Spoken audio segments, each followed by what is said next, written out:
Түркияның курортты қалаларының бірі Анталияға туристер жыл 12 ай ағылады. Мұнда келмеген адам кемде кем шығар. Жылы ауа райы, көшеге әдемі көрік берер пальмалар, теңіз өнімдері мен экзотикалық жемістер және әрине жерорта теңізі. Алайда Анталия айызыңыз қанғанша суға түсіп, қыздырынатын қыдырымпаздар қаласы ғана емес, көне шаһарлардың орны сақталған тарихи өңір. Сондықтан Анталияға келгенде ескі қалашықтарға қызығушылық танытқанымыз жөн болар. Мысалы, көне Аспендос шаһары, гректердің гүлденген қалаларының бірі. Бүгінде одан түріктер аспан асты музейі жасап, туристер тартып отыр.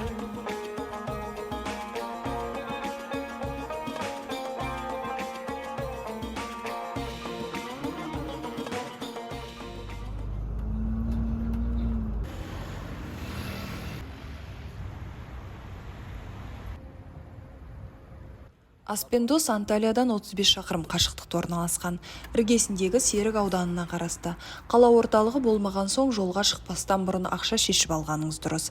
Сақтықта қорлық жоқ. Серікке дейін жолақы құны 18 лира. Әр сағат сайын автобус қатынайды. 1,5 сағат ішінде Серікке келіп қоясыз. Бірден 10 кетті.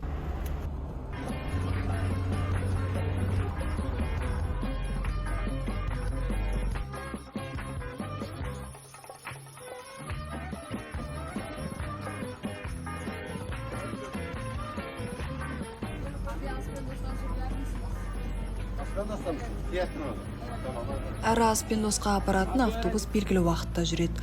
9 шақырым үшін жолақы құны 6,5 лира.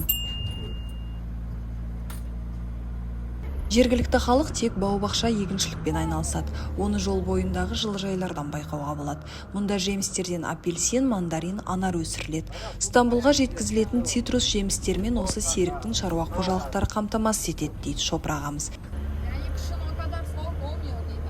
Düşer mi? Evet. Bu sene çok soğuk oldu. Soğuk mu oldu? Oo. Kaç derece?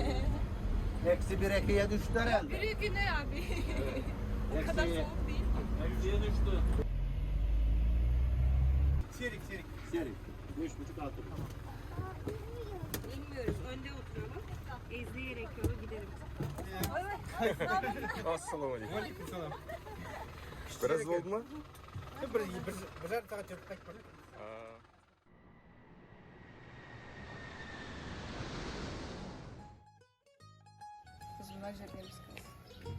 Бұл Аспендос амфитеатрының алды. Кіру құны 60 лира, гид аудиосы 40 лира. Біз алдын ала арнайы төлем картасын сатып алғанбыз. Туристер келетін жер болса да, мұнда қонақ үй, кафе, ресторандардың мәселесі шешілмеген сыңайлы. Сондықтан мұнда кеш қалуды жоспарламаған жөн. Тарихта Аспендос қаласы римдер тарапынан біздің заманымыздағы 2-ші ғасырда соғылған дейді. Гүлденген кезеңі де сол тұс. Амфитеатрға кірген сәтте сол дәуірге топ ете қалғандай әсер аласыз.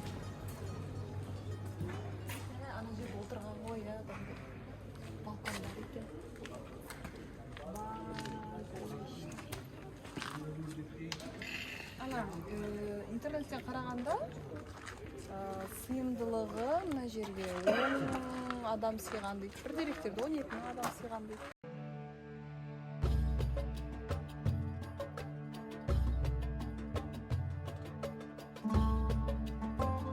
Ұзындығы 96 метр, 39 қатардан құралған бұл театр тарихқа әлі сынын бермеген. Талай ғасырдың жаңбыр желі де мүжи алмапты. Кертік кеткен жерлеріне арнайы жөндеу жұмыстары жасалған. Айтпақшы, бұл театр алыптығымен емес акустикасымен де ерекшеленеді. Соңғы жылдарға дейін бұл алаңда талай кештер өткізіліп келген.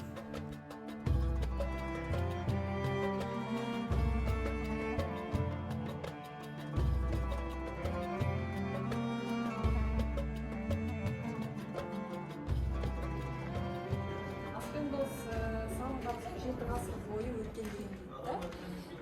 Сауда-саттық дамыған, шарап өндірген дейді. Ең алғашқы монеталарды осы Аспендос қаласында шыққан екен. Тағы не айтуға болады? Жүн өндірген, мақта өндірген. Енді сауда жүрген жерде қала жанданатын анық. Бірақ сол араб шапқыншылығынан кейін қалада күйрей бастаған көптеген ғимараттар құлаған, қираған. Енді остатықтар осы.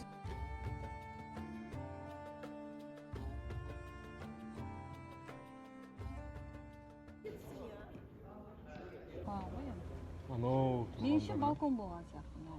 балкон бірақ адамға арналмаған балкон сияқты, ол бір мына жерде декорация болса, менен как кино суретшісі ретінде айтайыншы, иә, бір алаулар тұрған шығар, немесе бір го-го сияқты бишілер тұрған шығар.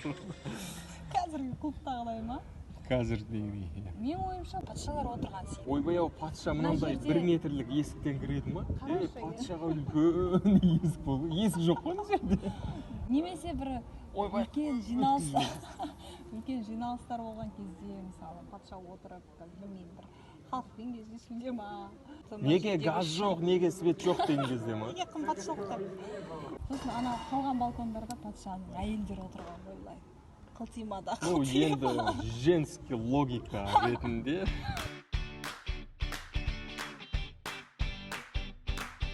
Театрдың сол ғасырдағы тынысын тереңнен тыныстаймыз деп біраз уақыт кеміріппіз.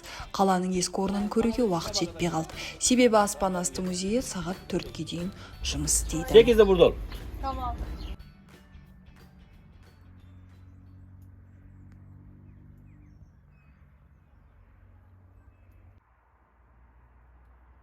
Апельсин? Ya. Қатысымыза? Кеттік. Әрине күн жарықта біреудің бақшасына қол салмадық. Самсаған мына апельсиндердің күтіп баптап отырған бағбаны бар екен. Қонақ жайлылық танытып, алып жетеп жаны қалмады. Alçaktan var bu. Bak hadi de ondan. Oldu abi. Yürü hadi ben al dedim. Ben al dedim. Tamam. Yürü. Teşekkürler. Дәмін татайық енді. Ona verirsin. Al. Teşekkürler abi. Хош, жарты күніміз осылай өтті. Ал Аспендос қаласының ескі орнын көруді ертесі күнге жоспарлап бізде қайттық. Атамызға да апельсин үшін рахмет айттық.